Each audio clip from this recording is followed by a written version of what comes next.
Seva Club Thobal Sabal Tongba Mamang Laikai Sinduna Lairik Faba Maheiroi Sing Taramna Okpaga Loinana Pukning Thougatpagi Thouram Mama Sabal Tongba Mamang Laikai Community Hall da Pangthokkhre Thouramadu Ingkumza Inglising ani kun mathoi dagi kun manga faubada bosem amadi kosem na lauba class 10 amadi class 12 ki exam da position lower kraba amadi mark wang na fangduna mai pakla kraba Lairik Faba Maheiroi Singda manapi duna Pukning Thougatki Thouramadu gi manung channa painting competition amadi quiz competition pangthoktuna makok mathang taraklaba Maheiroi Singdasu manapi duna Pukning Thougatki Thouramadu da Khangabo Kendra gi MLA Okram Surja Kumar na athoiba mithunglen Thoubal Municipal Council Ward number 13 gi caretaker Sanasam Ibotombi Singh na Thouram Mapu Imphal East District ki Assistant Commissioner Nongthomam Suran Singh amadi MSUGI President Bruce Pebam na akhanaba mithunglen singoina sarukia ki athoiba mithunglen gi warolda MLA O Surja Kumar na hai hauziki matamasi yamna competitive oire Bharat Sarkar nasu aikhoi gi tungi mirol oirakadoriba angang singbu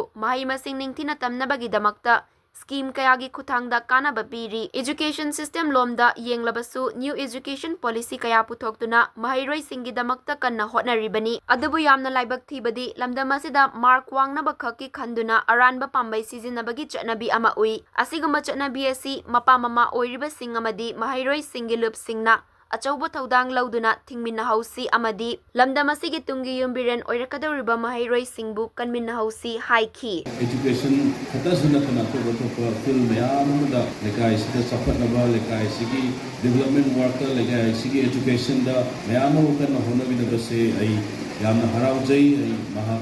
mayam punumakku ai thagachari koi lamdamasigi honorable MLA ai pabungi bahut sinjaraga any development work level matamda hana soichil naw mayam loi tomina ko nakani koi suangamba mateng kaunaba hona jage haiduna na hanbada thunjari ani sugu point da akoi MSU ki president su yawire manipur da khwaidagi hujikse percentage level di yam wangba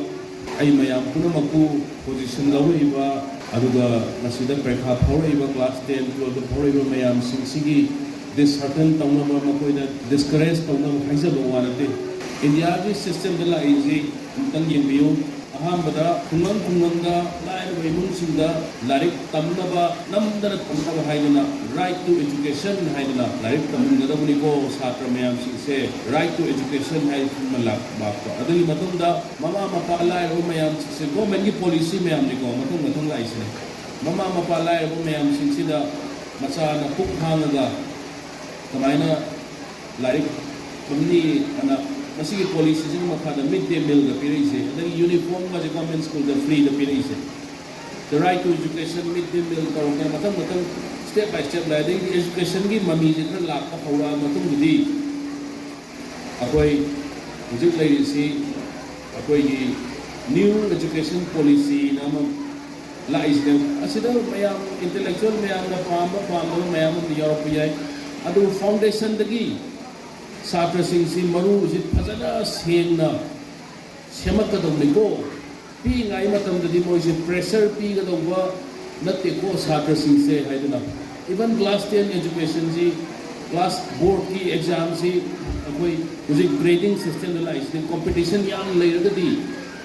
10 da su competitive hele 12 da su mo eragadi satra singsi da pressure yang tawe haiduna